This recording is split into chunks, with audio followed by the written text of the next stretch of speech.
The Boy in the Striped Pyjamas. Chapter 2. The New House. When he first saw their new house, Bruno's eyes opened wide. His mouth made the shape of an O, and his arms stretched out at his sides once again. Everything about it seemed to be the exact opposite of their old home, and he couldn't believe that they were really going to live there. The house in Berlin had stood on a quiet street, and alongside it there were a handful of other big houses like his own, and it was always nice to look at them because they were almost the same as his house, but not quite, and other boys lived in them who he played with if they were friends, or steered clear of if they were trouble. The new house, however, stood all on its own, in an empty, desolate place, and there were no other houses anywhere to be seen, which meant there would be no other families around and no other boys to play with, neither friends nor trouble. The house in Berlin was enormous, and even though he'd lived there for 9 years, he was still able to find nooks and crannies that he hadn't fully finished exploring yet. There were even whole rooms, such as Father's office, which was out of bounds at all times and no exceptions, that he'd barely been inside. However, the new house only had 3 floors, a top floor, where all 3 bedrooms were, and only 1 bathroom, a ground floor with a kitchen, a dining room, and a new office for Father, which he presumed had the same restrictions as the old one, and a basement where the servants slept. All around the house in Berlin were other streets of large houses, and when you walked towards the centre of town, there were always people strolling along and stopping to chat to each other or rushing around and saying, "No time to stop, not today, not when they had 101 things to do." There were shops with bright storefronts and fruit and vegetable stalls with big trays piled high with cabbages, carrots, cauliflowers and corn. Some were overspilling with leeks and mushrooms, turnips and sprouts, others with lettuce and green beans, courgettes and parsnips. Sometimes he liked to stand in front of these stalls and close his eyes and breathe in their aromas, feeling his head grow dizzy with the mixed sense of sweetness and life. But there were no other streets around the new house. No one strolling along or rushing around, and definitely no shops or fruit and vegetable stalls. When he closed his eyes, everything around him just felt empty and cold, as if he were in the loneliest place in the world, the middle of nowhere. In Berlin, there had been tables set out on the street, and sometimes when he walked home from school with Carl, Daniel and Martin, there would be men and women sitting at them, drinking frothy drinks and laughing loudly. The people who sat at these tables must be very funny people, he always thought, because it didn't matter what they said, somebody always laughed. But there was something about the new house that made Bruno think that no one ever laughed there, that there was nothing to laugh at and nothing to be happy about.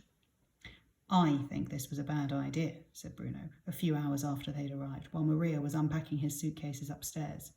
Maria wasn't the only maid at the new house either. There were 3 others who were quite skinny and only ever spoke to each other in whispering voices. There was an old man too, who he was told was there to prepare the vegetables every day and wait on them at the dinner table, and who looked very unhappy, but also a little angry. "We don't have the luxury of thinking," said Mother, opening a box that contained a set of 64 glasses that Grandfather and Grandmother had given her when she married Father. "Some people make all the decisions for us."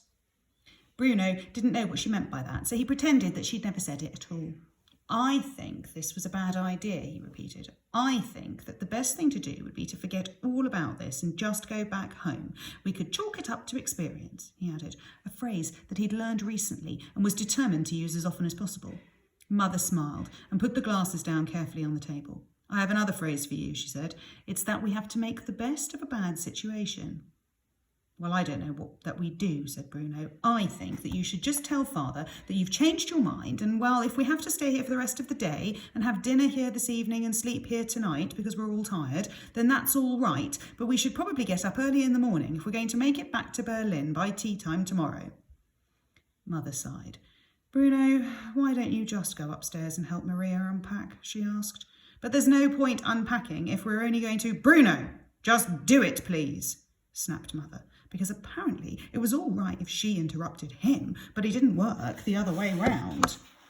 "We're here. We've arrived. This is our home for the foreseeable future, and we just have to make the best of things. Do you understand me?"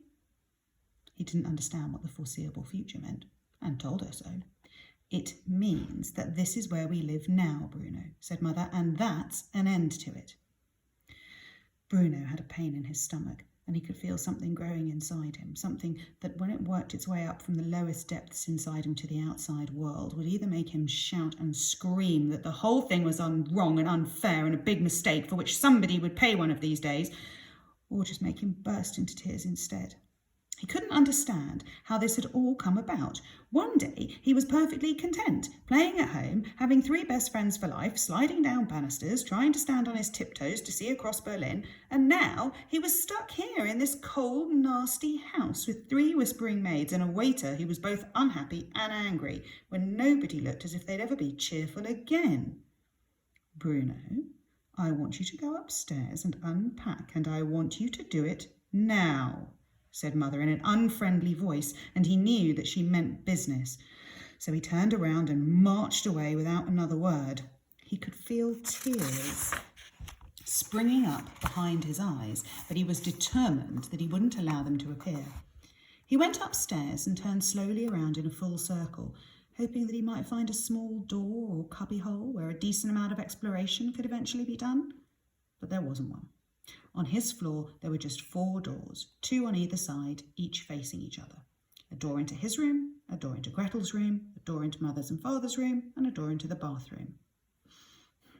"This isn't home, and it never will be," he muttered under his breath as he went through his own door to find all his clothes scattered on the bed and the boxes of toys and books not even unpacked yet. It was obvious that Maria did not have her priorities right. "Mother sent me to help," he said quietly, and Maria nodded and pointed towards a big bag that contained all his socks and vests and underpants. "If you can sort that lot out, you could put them in the chest of drawers over there," she said, pointing towards an ugly chest that stood across the room beside a mirror that was covered in dust. Bruno sighed and opened the bag. It was full to the brim of his underwear, and he wanted nothing more than to crawl inside it and hope that when he crawled back out again, he would have woken up and be back home again.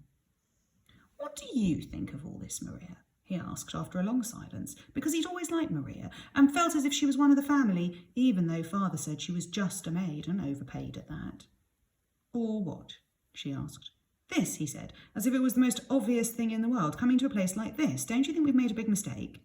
"That's not for me to say, Master Bruno," said Maria. "Your mother has explained to you about your father's job, and—" "Oh, I'm tired of hearing about Father's job," said Bruno, interrupting her. "That's all we ever hear about, if you ask me. Father's job this and Father's job that. Well, if Father's job means that we have to move away from our house and the sliding banister and my 3 best friends for life, then I think Father should think twice about his job, don't you?" Just at that moment, there was a creak outside in the hallway, and Bruno looked up to see the door of Mother and Father's room opening slightly. He froze, unable to move for a moment. Mother was downstairs, which meant that Father was in there, and he might have heard everything that Bruno just said. He watched the door, hardly daring to breathe, wondering whether Father might come through it and take him downstairs for a serious talking to. That's where we're going to stop for now.